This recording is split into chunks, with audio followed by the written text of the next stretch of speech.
কেন আপনার সন্তান আজকে আল্লাহকে চিনে না? কেন আপনার সন্তান রাসূলকে চিনে না?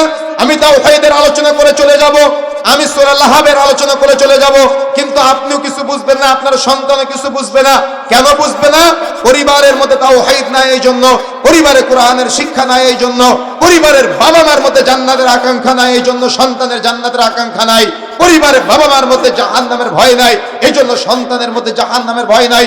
পরিবারে কখনো কবর নিয়ে আলোচনা হয় না, পরিবারে কখনো পুলসিরাত নিয়ে আলোচনা হয় না, পরিবারে কখনো মিজানের পাল্লা নিয়ে কথাবার্তা হয় না। যদি আপনার সন্তান জানতো মিজানের পাল্লায় নেকি এবং পাপ মাপা হবে, তাহলে কোশ্চিনকালে আপনার ছেলেটা দোকানদারি করার সময় ওজনে বা পরিমাপে কম দিতে পারতো না। কিন্তু আপনি বাবা জানেন না, আপনি ওজনে বা পরিমাপে কম দেন, এজন্য আপনার সন্তান ওজনে বা পরিমাপে কম দেয়। কেন? তার মধ্যে এই শিক্ষাটা নাই। আর শিক্ষা নাই কেন? আপনি বাবা হিসেবে ব্যর্থ।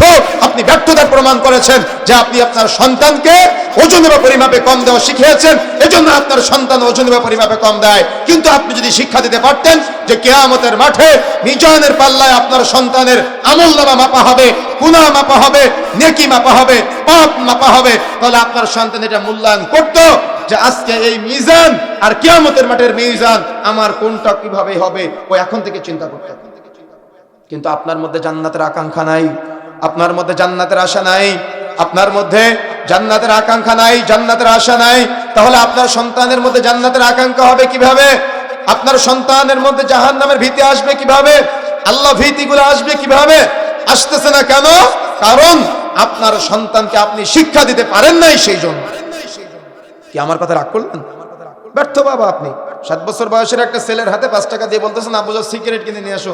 ও একদিন যায়, 2 দিন যায়, 5 দিনের দিন বলতেছে আমার আব্বু কি খায়, আমিও একটু খাই। তাহলে আপনি কি সফল বাবা না ব্যর্থ বাবা? কথা বলেন, সফল বাবা না ব্যর্থ বাবা?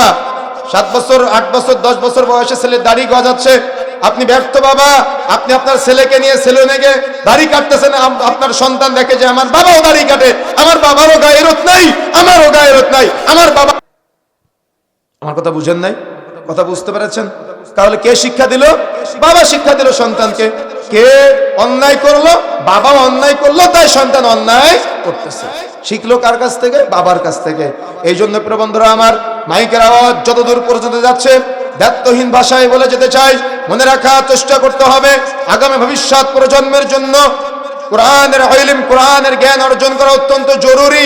প্রত্যেক বাবার উচিত তার সন্তানকে আল্লাহ সম্পর্কে শিক্ষা দেওয়া, প্রত্যেক বাবার উচিত তার সন্তানকে সিরাতের শিক্ষা দেওয়া অর্থাৎ রাসূল সম্পর্কে জানানো, প্রত্যেক বাবার উচিত তার সন্তানকে আদর্শিত করা। আজকে বাবাই কাপড়টা টাকানোর নিচে করে, সন্তান কি করবে? আমার কথা বুঝেন নাই? কথা বুঝতে পেরেছেন? তাহলে কি করতে হবে আমাদের? এই তাওহীদের দাওয়াত বা তাওহীদের স্বীকৃতির পাশাপাশি নিজেদেরকে এই বুঝগুলা বুঝতে হবে। যদি আমরা না বুঝি তাহলে কিয়ামতের মাঠে ধরা খেতে হবে। দুনিয়াতে তো অপমানিত হবেন। আপনার সন্তান গোল্ডেন প্লাস না পেলে আপনার লজ্জা লাগে, আপনার শরম লাগে, আপনার হায়া লাগে। কিন্তু আপনার সন্তান ফজরের নামাজ পড়ে না, আপনার লজ্জা লাগে না। আপনার সন্তান জুমার দিন সবার শেষে মসজিদে যায়, আপনার লজ্জা লাগে না। আপনার ছেলেটা সিনেমা হল করেছে, আপনার লজ্জা লাগে না। আপনার ছেলেটা চায়ের দোকানে বসে সারাদিন গান শুনে, আপনার লজ্জা লাগে না। আপনার ছেলেটা সিগারেট খায়, আপনার লজ্জা লাগে না। আপনার ছেলেটা আপনাকে এতটাই অবমূল্যায়ন করে, আপনার ছেলেটার রুচিবোধ এতটাই খারাপ, এতটাই নোংরা, তার পাশে তার বাবা দাঁড়িয়ে আছে, ও মান্য করে না। তার পাশে আলেম দাঁড়িয়ে আছে, ও কেয়ার করে না। তার পাশে মুরব্বী দাঁড়িয়ে আছে, ও কাউকে গুরুত্ব দেয় না। তার পাশে তার মা দাঁড়িয়ে আছে, ও কাউকে দাম দেয় না। ও সিগারেট খায় আর রাস্তার দিকে ধোয়া ছেড়ে দেয়। কেন এমনটা হচ্ছে? আপনি বাবা, আপনি অপরাধ করতে শিখিয়েছেন আপনার সন্তানকে, যার কারণে আপনার সন্তান আজকে অপরাধগুলোর সাথে জড়িয়ে যাচ্ছে। কিন্তু আপনি যদি আপনার সন্তানের তাওহীদের শিক্ষা দিতে পারতেন, তাহলে আপনার সন্তান সর্ব অবস্থায় আল্লাহর উলুহিয়্যাত, আল্লাহর রুবুবিয়্যাত, আল্লাহর আসমা ও সিফাতকে নিয়ে তার চিন্তা থাকতো, মৃত্যু পরবর্তী জীবনকে নিয়ে চিন্তা থাকতো, কবর নিয়ে চিন্তা থাকতো, ভয় থাকতো, ভীতি থাকতো যে আমি কবরের জীবনটা পার করব কিভাবে। কিন্তু নাই কেন? আপনি ব্যর্থ বাবা, আপনি আপনার সন্তানকে শিক্ষা দিতে পারেন নাই।